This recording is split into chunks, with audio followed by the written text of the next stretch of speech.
dominance that the United States had in the 1950s, 60s, or in the 1990s, 2000. It doesn't have. It cannot be that one democracy has a right to comment on another, and that's part about promoting democracy globally. But when others do that, then it becomes foreign interference. खास करके पाकिस्तान के GHQ के अंदर कि हमारी तरह हिंदुस्तान भी डर गया अमेरिका से, लेकिन अब उन्होंने क्लैरिफाई किया कि नहीं, जो एनर्जी डिसीजन मेकिंग है, ये हमारी एनर्जी सॉवरेनिटी हमारे लिए बड़ी इंपॉर्टेंट है। रूस के साथ हमारे देरीना ताल्लुकात हैं। ट्रम्प के टैरिफ और सैंक्शन की धमकियों को हवा में उड़ाते हुए रशिया का गुप्त खजाना इंडिया के हाथ लग चुका है। हम बात करते हैं नेफ्टा की। ये एक बहुत ही रेयर केमिकल है और हिंदुस्तान किसी भी फॉरेन प्रेशर में अपने नेशनल इंटरेस्ट जो है उसे कॉम्प्रोमाइज नहीं कर सकता। रशिया ने अपना ऑयल से भी बड़ा खजाना आज इंडिया को सौंप दिया है, और ये इतना कीमती है कि अगर मैं आपको बताऊं इसकी वैल्यू और एन इम्पोर्टेंस, इस वक्त यूएस की जो है तमाम के तमाम प्लानिंग की इंडिया और रशिया ने धज्जियां उड़ा दी हैं। डोनाल्ड ट्रंप ना तो अपनी शर्तों पर भारत से ट्रेड डील करवा पा रहे हैं, ना ही वो भारत को रूस से तेल और हथियार खरीदने से रोक पा रहे हैं। अगर हम नेफ्टा की बात करें दोस्तों, ये वो सुपर केमिकल है जो डिफेंस में, इलेक्ट्रॉनिक्स में। जब मैंने कल ये सुना था कि डोनाल्ड ट्रंप ने ऐसा कहा तो मुझे भी बड़ी हैरानगी हुई थी, बिकॉज मेरे जहन में बात बड़ी क्लियर है कि जहां तक सॉवरेनिटी है, ये पाकिस्तान में महज एक पॉलिटिकल नारा है जो लोगों को बेवकूफ़ बनाने के लिए इस्तेमाल किया जाता है। लेकिन such is the nature of difference in Indian and Pakistani politics कि सॉवरेनिटी दर हकीकत एक बहुत इंपॉर्टेंट कमिटमेंट है इंडियन पॉलिटिकल सिस्टम की। मैंने आपको कहा ये नरेंद्र मोदी का नया भारत के कारण वर्ल्ड के अंदर एक तरह से प्राइस स्टेबिलिटी आई है इन्फ्लेशन कंट्रोल में। अब इंडिया जी इस रेयर केमिकल को स्टोर कर रहा है और दुनिया की वो बड़ी इकोनॉमी बनने का दावा कर रहा है जो ट्रंप नहीं चाहता कि अमेरिका के बाद टैरिफ और सैंक्शन की धमकियों को हवा में उड़ाते हुए रशिया का गुप्त खजाना इंडिया के हाथ लग चुका है। रशिया ने अपना ऑयल से भी बड़ा खजाना आज इंडिया को सौंप दिया है, और ये इतना कीमती है कि अगर मैं आपको बताऊं इसकी वैल्यू और एन इम्पोर्टेंस, चाइना और इस वक्त यूएस की जो है तमाम के तमाम प्लानिंग की इंडिया और रशिया ने धज्जियां उड़ा दी हैं। हम बात करते हैं नेफ्टा की। ये एक बहुत ही रेयर केमिकल है जिसको कौड़ियों के दाम रशिया ने इंडिया को सौंप दिया है, और आज अगर बात करें 14.5 लाख टन के करीब ये केमिकल चुपके से सबकी नजर से बचते बचाते इंडिया पहुंच चुके हैं। और अगर शिपमेंट की बात करें तो डायरेक्ट शिपमेंट रशिया से इंडियन पोर्ट पे हो रही है। जब ट्रंप टैरिफ की गेम खेल रहा था उस वक्त न्यू दिल्ली की लैब जो है इस केमिकल की खोज में लगी हुई थी और रशिया के साथ बहुत बड़ी डील कर दी है।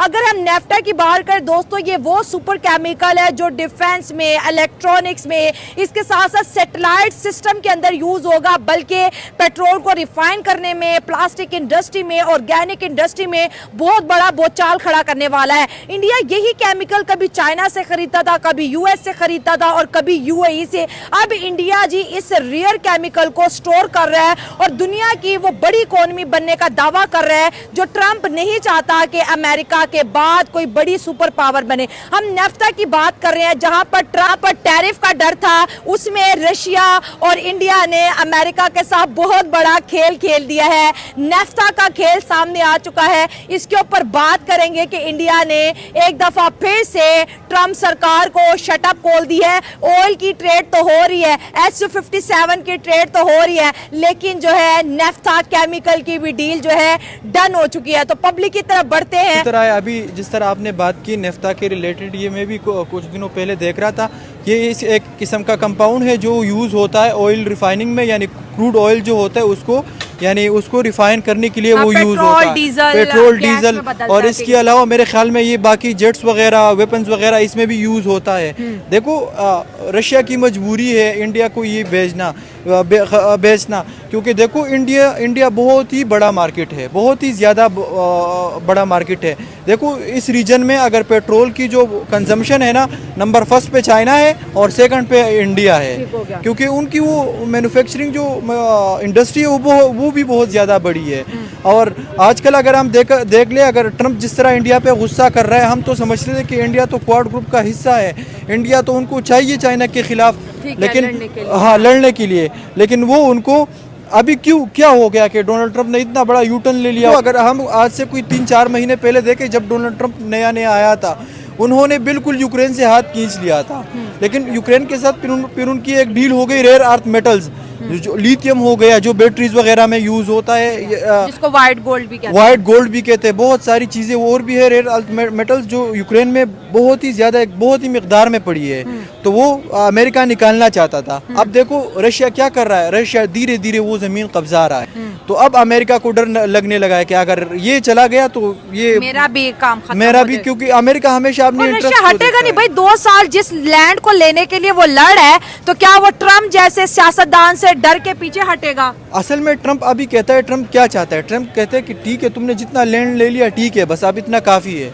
और मत लो, लेकिन वो धीरे धीरे आगे बढ़ता जा रहा है, वो यूक्रेन को स्लो आराम से मार रहा है। लेकिन इसके साथ एक बड़ी इंटरेस्टिंग, पाकिस्तान की सूरत हाल के साथ एक बड़ी इंटरेस्टिंग सूरत हाल देखें कि अब से तकरीबन 7 घंटे पहले न्यूयॉर्क टाइम्स ने हिंदुस्तानी सोर्सेज को कोट करते हुए एक बड़ी इंटरेस्टिंग स्टोरी निकाली है, जिसमें 2 सीनियर अननेम्ड इंडियन सोर्सेज को कोट करते हुए न्यूयॉर्क टाइम्स ने हमें ये बताया है कि हिंदुस्तान रूस से तेल खरीदता रहेगा और किसी भी सूरत पीछे नहीं हटेगा। इसका कॉन्टेक्स्ट ये है कि एक दिन पहले डोनाल्ड ट्रंप ने ये कहा कि मैंने ये सुना है कि हिंदुस्तान जब अब रूस से तेल नहीं खरीदेगा, और शायद कुछ है भी कि 2 इंडियन कंपनीज ऐसी हैं जिन्होंने मजीद कंसाइनमेंट रशिया से नहीं ली हैं, तो उससे उम्मीद बहुत बन गई थी खास करके पाकिस्तान के GHQ के अंदर कि हमारी तरह हिंदुस्तान भी डर गया अमेरिका से। लेकिन अब उन्होंने क्लैरिफाई किया कि नहीं, जो एनर्जी डिसीजन मेकिंग है, ये हमारी एनर्जी सॉवरेनिटी हमारे लिए बड़ी इंपॉर्टेंट है, रूस के साथ हमारे देरीना ताल्लुकात हैं, और हिंदुस्तान किसी भी फॉरेन प्रेशर में अपने नेशनल इंटरेस्ट जो है उसे कॉम्प्रोमाइज नहीं कर। भारत और रूस के बीच ऊर्जा सहयोग अब सिर्फ कच्चे तेल तक सीमित नहीं रह गया है। बीते कुछ महीनों में भारत ने एक और अहम प्रोडक्ट नेफ्ता की खरीद को लेकर भी बड़ा कदम उठाया है। नेफ्ता एक ऐसा पेट्रोकेमिकल है जो हमारी रोजमर्रा की जिंदगी में इस्तेमाल होने वाली कई चीजों के निर्माण में अहम भूमिका निभाता है, जैसे प्लास्टिक, सिंथेटिक फाइबर, रेजिन और कई दूसरे रासायनिक पदार्थ।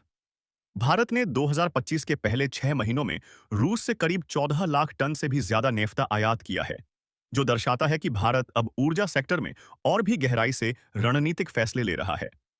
सिर्फ जून के महीने की बात करें तो भारत और ताइवान दोनों ही रूस से नेफ्ता खरीदने वाले सबसे बड़े ग्राहक बनकर उभरे। रूस के अलग अलग पोर्ट्स से बड़ी मात्रा में यह नेफ्ता भारत के पश्चिमी तट पर, जैसे मुंद्रा, हजीरा और सिक्का जैसे पोर्ट्स पर पहुंच रहा है। पहले भारत इस मात्रा में नेफ्ता नहीं खरीदता था, लेकिन अब रूस से मिल रही सस्ती कीमतों और भरोसेमंद सप्लाई ने भारत को इस दिशा में कदम बढ़ाने के लिए मजबूती दी है।